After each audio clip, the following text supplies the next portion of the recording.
Hi, here we are in early June. The grapes are about 2 or 3 millimeters in size, and we're going to do a thing called bagging the grapes. This is a 19th century thing when you can get armies of kids to work for you for just a few cents an hour. We have the volunteers do it nowadays.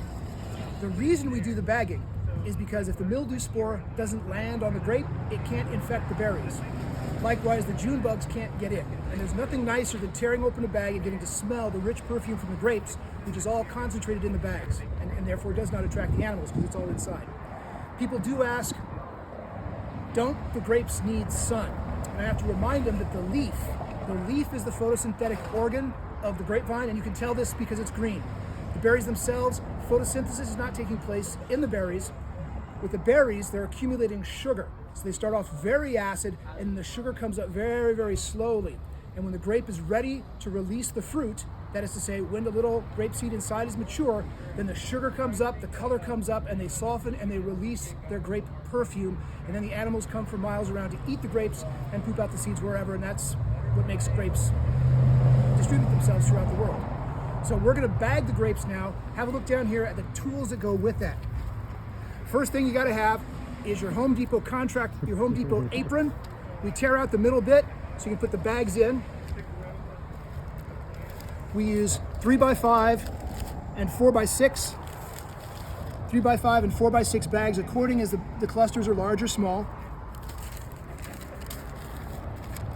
And we stuff the bags in like that so I can easily pick them up.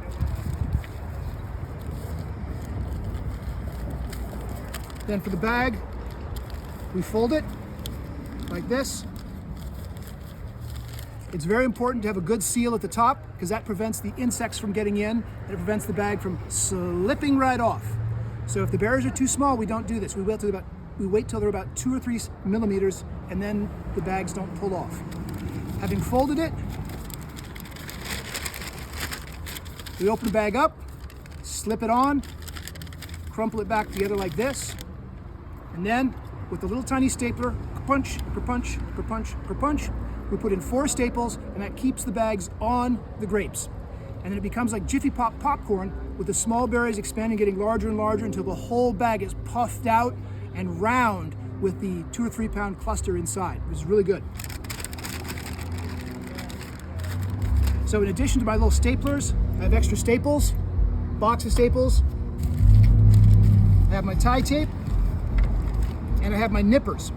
The Japanese will sometimes do very elaborate fusatsukuri, that is to say, making the cluster, fusatsukuri. In other words, they'll nip off the shoulders, they'll nip off all the berries except for the very tip berries, the last 30 berries on the stem. And they'll take off everything else with their thumbnail or the nippers. And those berries then get huge, and grapes that are huge can be sold for a premium price in the Japanese market. So the Japanese are very cunning about shaping the cluster. We don't do too much of that, but I might do it on Golden Champion, and I might do it on Everest, which are my 2 biggest grapes if I really want to get those golf ball sized grapes. Okay, so we're gonna wrap up here and we're gonna move to the actual vineyard and show you bagging of the grapes.